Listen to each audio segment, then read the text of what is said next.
त्र्यंबकम यजामहे सुगंधिम पुष्टिवर्धनम उर्वारुकमिव बंधनान् मृत्युर्मुक्षीय मामृतात्।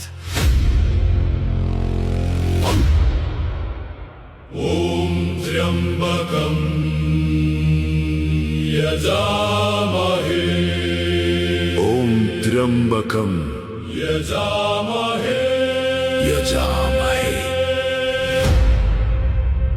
हामी ती नेत्र भएका भगवान शिवको ध्यान गर्छौं, जसको सुगन्ध र शक्ति यो सम्पूर्ण ब्रह्माण्डमा फैलिएको छ।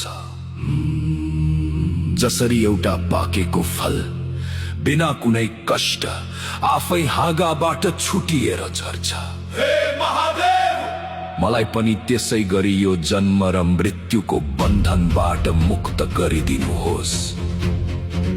मलाई मृत्युको डरबाट निकालेर अमरत्वको बाटो देखाउनुहोस्।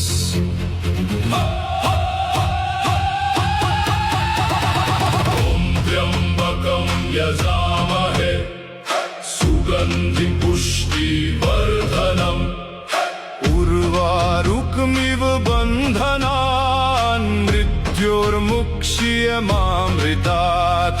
उर्वारुकमिव बन्धनान् मृत्युर्मुक्षीय मामृतात्।